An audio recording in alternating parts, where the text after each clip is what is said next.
Le site web Teaching Channel. Un site web où est-ce qu'on va trouver plusieurs capsules vidéo d'information sur des techniques d'enseignement, que ce soit reliées à des matières précises ou la gestion de classe en général. Alors, toutes les capsules vidéo qui se retrouvent sur ce site web-là ont été créées par des enseignants qui vont se présenter, qui vont présenter le contexte ou le sujet de leur capsule vidéo et montrer un petit peu les résultats, les solutions. Alors, bien sûr, ce site web, comme vous aurez remarqué, n'est pas en français et ce n'est pas une application à utiliser durant la classe dans le contexte d'une école francophone. Par contre, j'ai trouvé que pour un enseignant qui voulait se ressourcer, se perfectionner dans son enseignement, pouvait trouver des réponses sur ce site web-là. J'avais remarqué que sur ce site-là se trouvent plusieurs capsules vidéo bien faites, très professionnelles, et qu'il y avait une section reliée aux mathématiques. Alors, j'avais décidé d'y faire un tour. Une fois arrivé dans la section des vidéos mathématiques, on voit qu'il y a plusieurs vidéos de listées, certains portant sur des concepts mathématiques, que ce soit l'algèbre, les transformations ou autres concepts, d'autres portant plus sur les techniques d'enseignement, des trucs que l'enseignant peut développer pour son enseignement et l'apprentissage des élèves.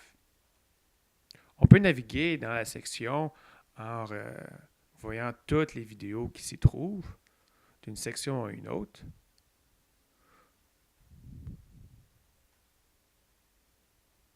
Ou on peut également faire une recherche. Donc, si je voulais, par exemple, trouver des vidéos portant sur les probabilités, voilà. Alors, on a comme résultat 3 vidéos. On a aussi des résultats sur des blogs.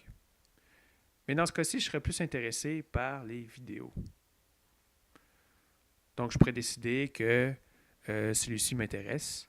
Événements dépendants et indépendants dans les probabilités et visionner la vidéo.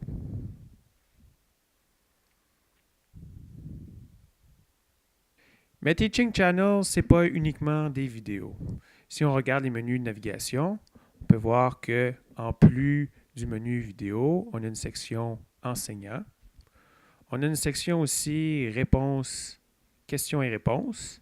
Alors, on a tout plein de questions qui ont été posées et on peut aller creuser dans chacun des sujets en cliquant à la section appropriée et voir un petit peu le résultat du blog ou de ce qui a été discuté. On a même aussi des blogs, encore une fois, sur différents sujets reliés à l'enseignement. Ici, j'aime bien le graphique de l'état émotionnel des enseignants. Lorsqu'ils débutent, ils sont tout contents et après, dans la section, dans la courbe se trouve une section, une pente dangereuse qui représente leur survie émotionnelle jusqu'à un état de désillusionnement. Mais par après, tout se passe pour le mieux. Donc, voilà ma petite présentation sur le logiciel Teaching Channel. Un logiciel à ne pas utiliser en classe dans un contexte d'école francophone, mais qui peut toujours être utile pour le perfectionnement des enseignants.